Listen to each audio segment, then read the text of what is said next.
Jay Hill is headed to Michigan. It's officially official, as they say. Maybe not completely official, but it's a done deal. We're talking about that. We're talking about the rumors surrounding Kalani Sitake and the BYU football program. We've also got a little to discuss in terms of what the performance from Texas Tech. What was that, Red Raiders? It's all ahead. Live edition of Locked On Cougars.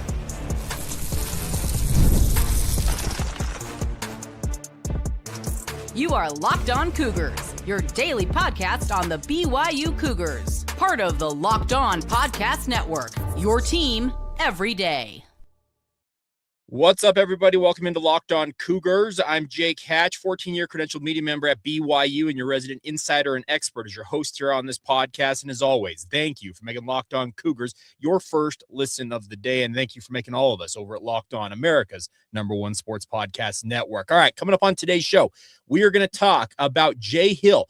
Who does BYU turn to now with him off to Ann Arbor, Michigan? And what are the associated impacts of said move for Kalani Sitake and the BYU football program? Then a lot of smoke surrounding Aaron Roderick and a potential move for him back to the University of Utah as their offensive coordinator, leaving BYU without both of their coordinators. We'll delve a little bit into the reasonings why for Aaron Roderick, yay or nay, in terms of a move or not. We'll get into that, and we'll finish up today's show. Thoughts watching the college football playoff as the Big 12 once again goes one and done in the chase for a national title, and if it really is going to change at any point for the conference. So all that ahead on today's show. And it's all brought to you today by our friends over at Game Time. Download the Game Time app today. Create an account. Redeem the promo code Locked On College and get $20 off your first ticketing purchase. All right. So if you did not see the move this morning, and I'm breaking it to you guys, Jay Hill is headed to Ann Arbor, Michigan. Now, any of you who have been listening to this podcast and are what we call everydayers, and I appreciate all of you that are, the messaging has been constant on here. I have been alluding to the fact that Jay Hill was likely headed this direction in terms of joining Kyle Whittingham at Michigan. The biggest thing I can pass along in terms of the positivity on that front is that based on what I understand and talking with people throughout today, speaking of New Year's Day, and by the way, happy 2026 to you all, is that the thought that Gennaro Guilford and or Gary Anderson going with Jay Hill to Michigan, as I understand it, that's not going to happen at this juncture. Could they turn around and ultimately decide to leave for Michigan in time? Maybe so. But as of the recording of this podcast on January 1st, 2026 at 4:32 p.m. Mountain Time, I do not expect either Gennaro Guilford or Gary Anderson to be leaving BYU alongside Jay for the Michigan Wolverines. That's a positive, but we can acknowledge a spade for a spade. Losing Jay Hill does hurt the BYU football program. He has had a transformative effect on the BYU Cougars over his 3 seasons as the associate head coach, defensive coordinator, and safeties coach. But on the flip side of that, Kalani Sitake had success before Jay showed up in Provo, Utah, and I believe that Kalani Sitake will continue to have success with Jay Hill joining Kyle Whittingham in Ann Arbor, Michigan. I believe that Kalani Sitake deserves some grace from Cougar fans thinking, hey, what's he going to do to replace this guy? Because if you look at Kalani's track record, outside of his original offensive coordinator hire, and I'm using it in air quotes, he had Ty Detmer essentially forced on him by BYU's athletic department, and he put up with it for 2 years. Since that time, since he made that change, hiring at the time, that was the hire that brought in both Jeff Grimes and Aaron Roderick as the passing game coordinator under Jeff Grimes. He has done a very, very good job in time elevating Aaron Roderick to the OC chair when Jeff Grimes moved on. And then ultimately, when things fell apart with Elisa Tuiaki and Ed Lamb, hiring Jay Hill. Kalani knows how to find good coaches and good coordinators. And the other thing I like about what Kalani's done in the circumstance is if, as I understand it, Jay Hill is the only staff member being poached away from BYU by Kyle Whittingham, tell me who's loyal to who. That tells me that Kalani Sitake has built a culture, has built a football program that people aren't all that keen on running for the hills when things go awry. And in fact, things have not gone awry for BYU. In fact, they have put together 2 of the more impressive seasons, maybe 2 of the best seasons in program history, going 23-4 over the past 2 seasons. It's been a really, really fun thing to watch Kalani build what BYU football has become. And I've got trust, at least from my vantage point, that he'll continue to get it right. Who does he go out and hire? Well, there's a number of guys that are on that staff that could be internal promotions, including Gennaro Guilford. If he can convince Gary Anderson to come back to being a full-time head coach, that would be a phenomenal hire. But I think Gary Anderson enjoys being an analyst where he doesn't have to deal with the day-to-day machinations of being a full-time assistant coach at the collegiate level these days. And that includes recruiting, having to deal with player retention, NIL, just a bunch of the administrative stuff. The one thing Gary loves most of all is coaching ball. And as an analyst, that's all he gets to do, really. He gets to coach ball. So I think that Gary, if you can convince him to become the DC, you do it. But I just don't know that he necessarily is at that stage in his career where he wants to take on that responsibility. So, yeah, Gennaro Guilford's on that list. I think Kelly Papinga is on the list in terms of internal candidates. Justin Enna. By the way, both of the previous two names, Enna and Papinga, have carried a defensive coordinator title in their coaching past. Justin Enna doing it at Utah State, and obviously Kelly Papinga doing it as a co-DC during his time at Virginia. So there are options internally, including Chad Kauha'a, who's the senior defensive analyst for BYU. He's got a lot of experience as well. So Kalani's got guys in the building he could hire, but on the outside, there's other options too. The name Tony White has been floating around. He has been the defensive coordinator most recently at Florida State. Before that, he was at Nebraska and at Syracuse. He comes from the Rocky Long tree of coaches, having played at UCLA, then spending a long time at San Diego State under Rocky Long. He's got a lot of success. He's had top 25 type defenses at Syracuse, at Nebraska, and he took a defense at Florida State just this past season from somewhere in the 80s to middle, like I think like the 40s in terms of scoring defense. So he's got a track record. And I guess the one thing about Tony White in terms of the connection to BYU was that he was baptized a member of the Church of Jesus Christ of Latter-day Saints earlier this year. So that's the poll there. The other name that I think most excites me, this is just my personal opinion on the matter, is former Cal coach Justin Wilcox. Justin Wilcox, if any of you know your background in terms of his coaching track record, he coached at Boise State under Chris Peterson. He's worked at Washington. And even though his offenses, I think, ultimately cost him his job at Cal, his defenses weren't really the issue. And he has been an elite defensive mind for many, many years. And if Justin Wilcox is willing to come to Provo, Utah, I would take him in a heartbeat. I think he would bring in a lot of respect, command a lot of respect from the guys in the chairs in Provo, and ultimately, I think just kind of continue the trajectory BYU currently is on. So there is not a lot of concern on my side of things that Kalani Sitake is suddenly going to have a crisis on his hands. I believe that Kalani's got a good feel for this, and like I said, if, as I understand it, Jay Hill is the only departure from his staff going to Michigan, unlike Utah, where Utah has lost 5 offensive assistants, at least 1 defensive assistant so far, and the bloodletting might still be going on up there in Salt Lake City. I really do think that things are looking on the up and up. And NR Spence here says, Gary Anderson would be the best DC for next season. He was a great DC at Utah and is one of the nicest guys out there. Gary is a great dude, as I completely acknowledge that. But as I said, Gary, I don't think has the want to, at least from my vantage point, of wanting to be a full-time assistant again. Him being an analyst, he can sit up in the box with whoever the defensive coordinator is. You saw him with Jay Hill this year. They can bounce ideas off him. He also can talk you through strategy and the like.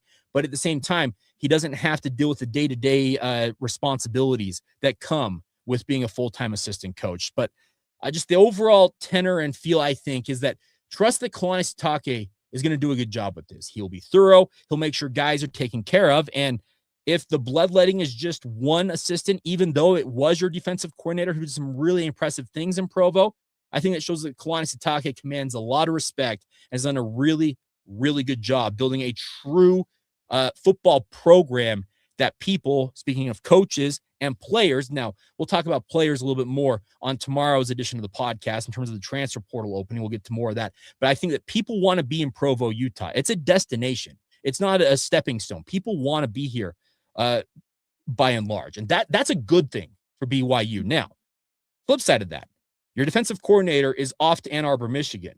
What are the chances that BYU is now going to see their offensive coordinator move 40 miles north and join their arch rival in Utah? Well, a lot of smoke around Aaron Roderick right now. We'll get into the reasons why coming up next, right here on a live edition of Locked On Cougars. Today's show is brought to you by our friends over at FanDuel. Of course, Fridays already feel different during the basketball season. That's why FanDuel is making them even better with Friday nights. They in the hours before the game tips off, FanDuel is giving a new way to kick off the week in what they call their NBA Happy Hour.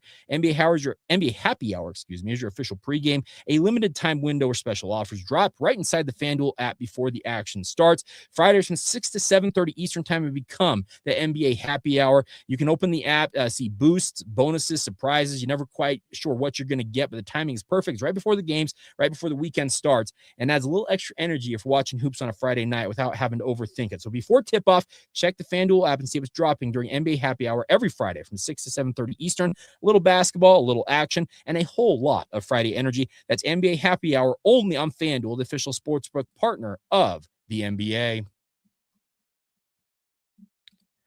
Thank you once again for making Locked On Cougars your first listen of the day. And thank you for making the Locked On Podcast Network America's #1 sports podcast network.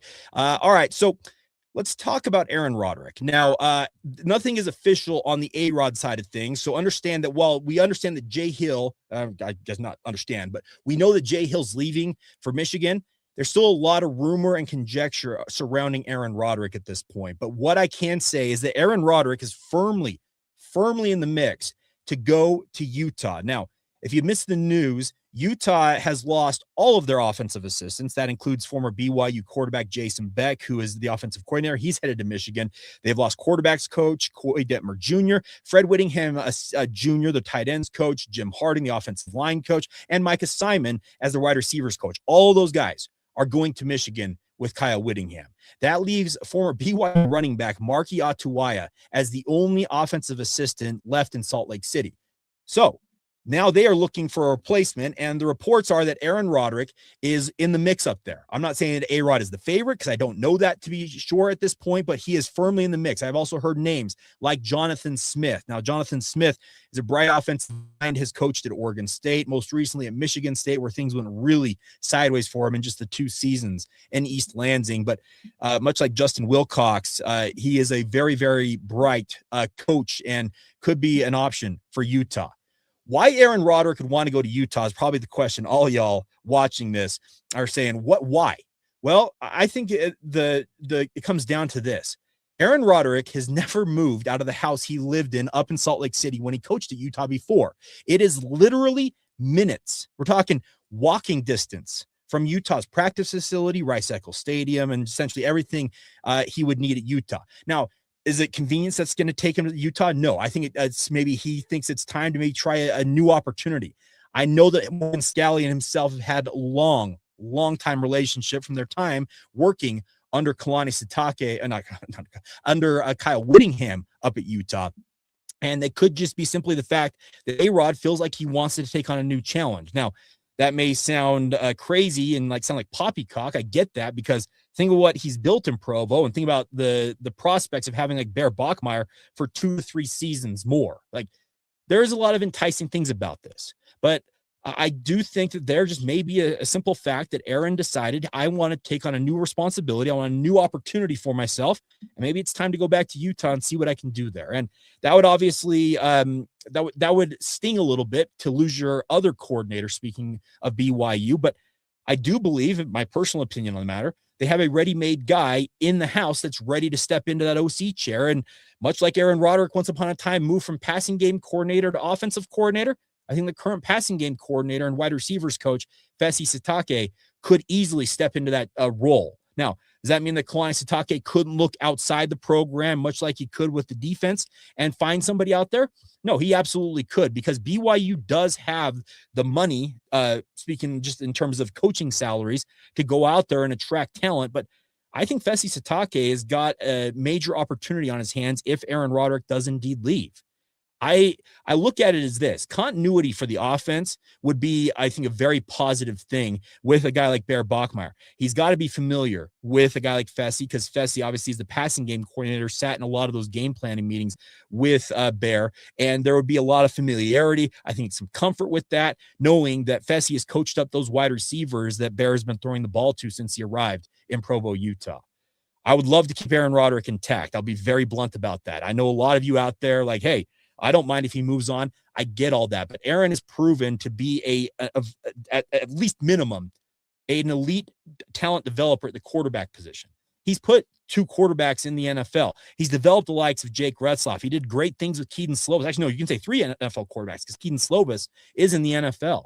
You also can say that Jake Retzlaff, I think, had some really, really high moments under Aaron Roderick. And we all saw the genius on display from Bear Bachmeier this season. And I think a lot of that goes to what Matt Mitchell, who is now off to Colorado State, and Aaron Roderick did to coach him up and really get this offense humming around him. So I do think that it's been a really, really strong run for BYU with Aaron Roderick. And I know that Aaron has really been a loyal assistant to Kalani Sitake. He has had opportunities in the past to leave. I can easily report that, but I do think that there's probably a little bit in terms of what he's looking at is he's loyal to Kalani. He knows that Kalani gave him a shot when Aaron was unceremoniously dumped by Utah back in 2016. And he's done some really impressive things in Provo, Utah. But hey, everybody has what they call a shelf life in terms of feeling like, hey, I want to go try something different, it feels like. And that might be why Aaron Roderick decides to do that. And Ryan has a good point here. Aaron has been instrumental in recruiting some very talented recruits over the next few years. This wouldn't be good. Yeah, you do run that risk of some guys that may have been committed to Aaron Roderick ultimately deciding to decommit if he were to leave BYU. But I do think that there's some continuity on the roster in terms of the coaching staff that could step in and I think stabilize things a little bit for BYU. The true litmus test, let's say if Aaron were to depart BYU, is this where we see a guy like Aaron go and everybody else stays loyal to BYU, or does he take his staff with him? That's kind of the interesting litmus test here, because I think that Jay Hill moving on, yeah, it hurts BYU, but keeping essentially everybody else intact, that's a pretty impressive thing for BYU's defensive staff to have not been bloodletted, much like Utah's was. Speaking of their staff, and if they can do the same thing offensively, yeah, I think easily you could put Fesi Sitake right into that role, and I think just kind of keep the ball rolling in that respect offensively. So time will tell to see what happens with Aaron Roderick, but I do think he's absolutely in the mix at Utah, and if he does move on, I guess I'll just say this. On a personal level, I would like to see BYU kind of go for a guy like Justin Wilcox defensively, kind of look outside the football program. But I guess on the flip side, I'm ready to see what Fesi Sitake can do with this offense. I think Fesi's been there. He's been in those planning meetings, and he does have OC experience because he worked at Weber State under Jay Hill as the offensive coordinator before going to BYU. So there's a lot of interesting things, and we'll see what happens. And it's a good point by Real American Dude here. Witt leaves Utah, and BYU is the one that suffers. Weird. Okay, it's true. You do hurt if you're BYU, but the number of coaches, yeah, you might lose your coordinators at BYU, but the total number of coaches, there are already 6 at Utah that are gone. So I guess you want to look at numbers or versus importance. It's all dependent. But as I said, Aaron Roderick's not gone yet, but potentially could be on his way out the door at BYU as well. All right. Final thing I want to cover ahead on today's show is to talk about the Big 12 in the bigger picture. And I think most of you, I hope all of you, watched the Orange Bowl today. Watched Texas Tech go up against the Oregon Ducks. And while it wasn't pretty for the Texas Tech, does it really sound the death knell that some people made it sound like online about, hey, the Big 12 can't compete on a national level? I don't believe that, but we'll talk more about that next right here on Locked On Cougars. Today's show is brought to you by our friends over at Game Time. There's nothing like the college football season. If you're watching the bowl season, you want to go to the college football playoff. All of us enjoy the tailgates, packed stadiums, and being right there in the middle of all the action, the energy, the bands, the moments you'll remember forever. But actually getting your tickets, that's where it used to be a pain point with long queues, logins, and prices jumping at checkout. That's where Game Time steps into the fray. They give the advantage to you back as the fan. It's the easy way to unlock amazing college football tickets and experiences in just a few taps. And even beyond that, you can do whatever you want in terms of sporting events, concerts, theater. They've got all the options for you guys. You can open the Game Time app. The app is incredibly easy to use. You can go from browsing to buying tickets in literally just minutes. And my favorite feature of all of them, you know exactly what you're paying right up front. Full price, including fees, are right there in the app. You don't click click something, go to checkout, and suddenly the price jumps on you guys. You can see college football tickets starting as low as $25. Make it an easy way to plan your game day trip and get on your way to the games you want to go to. So take the guesswork out of buying your tickets and do it with our friends over at Game Time. Download the Game Time app today. Create an account and redeem the promo code LOCKEDONCollege for $20 off your first purchase.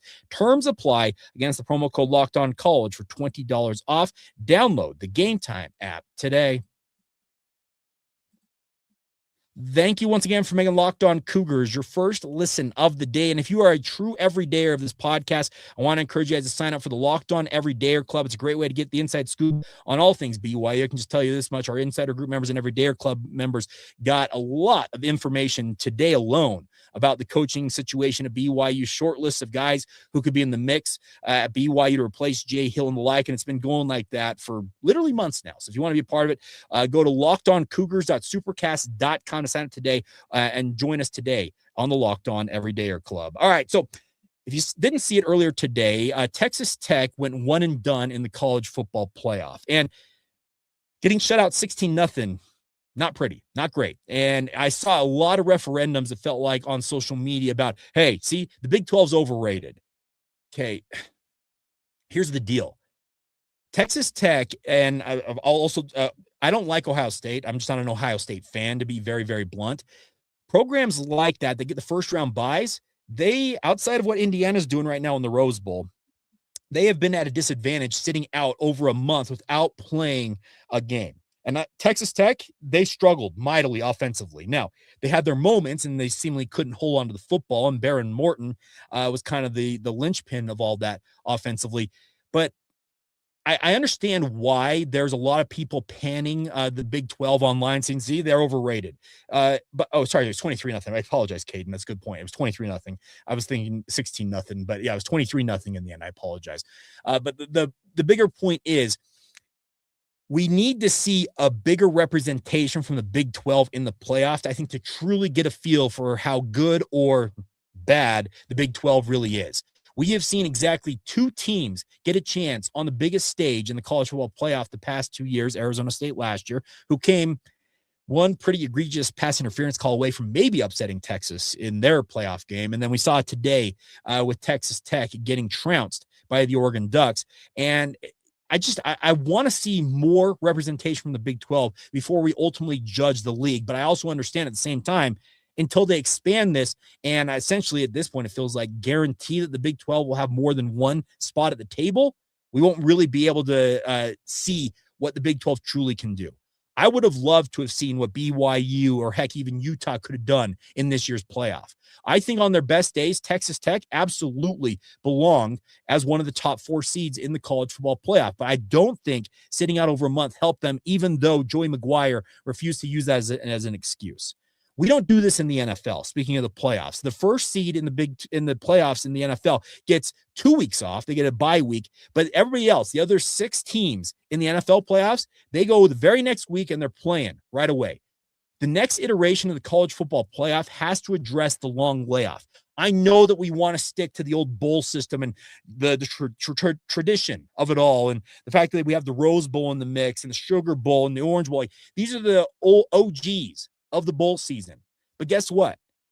The new college football playoff era needs to adapt with the times. And that means I think you take maybe at most 2 weeks off. You're playing those playoff games. That first round probably should be the week after the conference championship games. And then the next round is right after that. You can't wait until December 31st in the case of Miami and Ohio State last night. And you can't wait until January 1, even though it's tradition, air quotes on that, to play these games. I think it hurts the overall product of the college football playoff, and the long layoffs don't lend itself to playing high-level football. These kids, speaking not kids, but these young men playing college football, they get in a routine of playing literally almost every week. I know there's a bye week in there and 2 bye weeks in the case of this past college football season, but they get in a rhythm and they're used to the machinations of, okay, we play a game Saturday, recover Sunday, Monday's kind of a walkthrough day, Tuesday, Wednesday, we load up, install game plan, Thursday, we walk through, Friday, we travel or get ready for the game, and we play again on Saturday. That rotation gets guys going, and that's why the best teams are very good at what they do. And that's why a lot of teams struggle when you take this much time off. So I do think that we need to address the college football playoff system as a whole and avoid the long, lengthy layoffs and tell these big bowl games that, hey, even though you're used to being held on December 31st for the Goodyear Cotton Bowl Classic is what it was last night at AT&T Stadium. And I know that the Rose Bowl, it's been on January 1st for literally 100 plus years. I get all that. But you tell those bowl games, either you move to where we can have these games more tightly packed together, where we can get the playoff and where it doesn't hurt the product, or you just become a bowl game that takes one of the teams that's not in the playoff. And sorry, that's just what's going to happen. Now, I'm just one podcaster and one sports media individual who believes this. I'm not the only one. I can say that, but I also do think that the playoff is being hurt by these long layoffs, especially for the top tier teams. Now, like you said, you can throw Indiana in my face and say, well, look at what Indiana's doing today in the Rose Bowl. Good point. But I also do think that you would have seen a better product, speaking of the better performances in the playoff, had you had those teams playing sooner than what we've got here. Now, we'll see what ultimately happens, but I do think that the playoff with the layoff here, it's going to expand. They have until January 23rd to announce expansion of the playoff. It's got to go to 16 teams at minimum, it feels like. And I do think the fact that you have every team playing at the same time where you don't have a first round and you just kind of just get right into it and you go true bracket style, I'm all for that. Could it jump to 24 with the first round? Maybe so, but I think that's kind of the next iteration once we go to 16. I don't know. I'm just very interested. And it's a good point by Spence here. No more conference championship games. Just go straight into the playoffs. Start the playoffs earlier. I know that a guy like Joey McGuire has said that very thing. He thinks that week 0 should be the start of the college football season, and essentially the conference championship weekend should be the first round of the playoffs.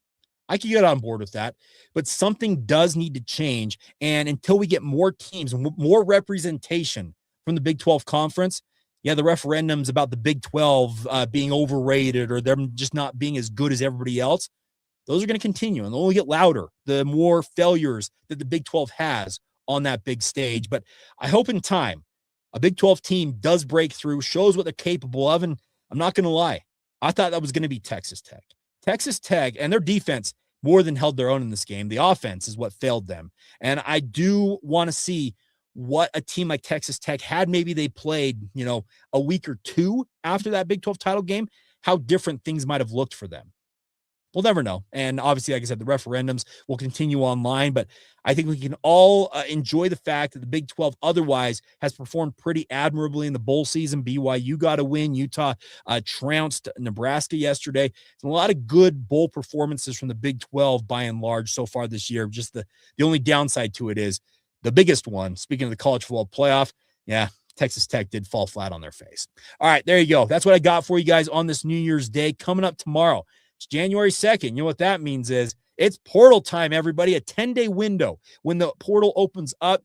Get ready for a lot of updates in terms of players entering the portal. One today, actually, for BYU was Ignacio Tupo, who was a 3-star offensive lineman out of the Pacific Northwest. He had been with BYU for 2 seasons, had kind of been just kind of in the mix. He was never a too-deep guy for BYU, but he announced he's hitting the portal. But expect more of those for BYU. But I also do think that BYU, they'll be a destination as well for a lot of guys when it comes to the portal. It gives and it takes, and obviously get ready for a lot of movement, it feels like, in that direction. So as always, thank you for your continued support of the podcast. Hope you guys are having a fantastic 2026 already. Happy New Year to you all. And as always, thank you for making Locked On Cougars your first listen today. Go join the Locked On Everydayer Club and make your second listen of the day our friends over at Locked On College Football. Spencer McLaughlin's doing a great job covering this great sport that we all love. And until tomorrow, everybody, come back and be an everydayer right here on Locked On Cougars.